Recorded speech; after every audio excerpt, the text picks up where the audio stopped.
naitwa Dr.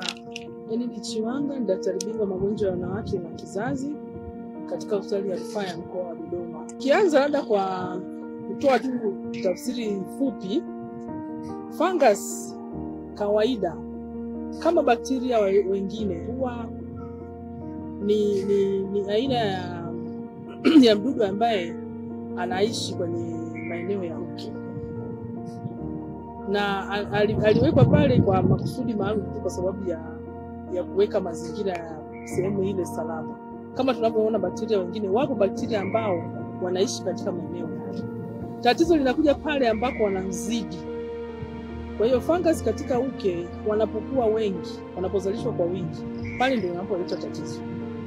Lakini wanapokuwa katika ile idadi yake ambayo iliwekwa kwa kawaida, huwa haileti tatizo. Kwa hiyo ni aina ya mdudu ambaye anaishi maeneo yale kwa kawaida. Kama sehemu zingine ambapo tunasema kuna aina ya wadudu wanaishi tumboni ili kufanya mmeng'enyo wa chakula uwe vizuri, wanaishi sehemu zingine huko puani na sehemu zingine mdomoni. Lakini kwa hiyo hata kwenye mke pia ile pale wanapozalishwa kwa wingi sana ndipo wanapoleta tatizo. Sasa basi hili tatizo limekuwa likisema sana kwenye jamii zetu. Wanawake wanakuwa wanalalamika, na wengine watakwambia ni UTI sugu, wengine watakwambia hivi, wengine watakwambia hivi. Lakini kwa kifupi ni aina ya tatizo ambalo linasababishwa na fungus ambao wanaitwa Candida. Sasa sijajua kama watu na Kiswahili chake, lakini wanaitwa Candida ambao huwa wanaishi sehemu ya uke. Wanapokuwa wanazalishwa kwa wingi wanaleta shida, na mara nyingi mama au mwanamke yote ambaye anapata shida hii atakuja akilalamika kwamba kuna uchafu unaotoka mwingi ambao ni mweupe unaofanana. Sasa wengi wanafananisha na vitu vingi.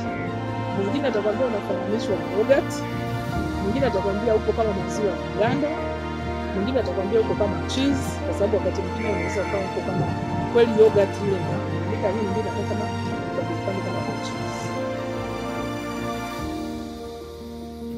Hiyo moja. Lakini pili, unaweza kusababisha sehemu za uke. Kwa hiyo unakuta mtu mwingine anaweza kula. Lakini pia unapokuwa wengi unaweza kusababisha kama mtu anasikia kama kuumwa hivi, burning sensation, kwa sababu jinsi unavyokuwa unakaa pale kwa wingi. Lakini anaweza pia kuleta michubuko kama inakuwa wekundu. Wakati mwingine inapokuwa nyingi zaidi na kuleta vitu kama michubuko, hata wakati mwingine wa tendo la ndoa mtu anaweza kusikia maumivu kwa sababu ya vile michubuko michache ambayo inakuwa.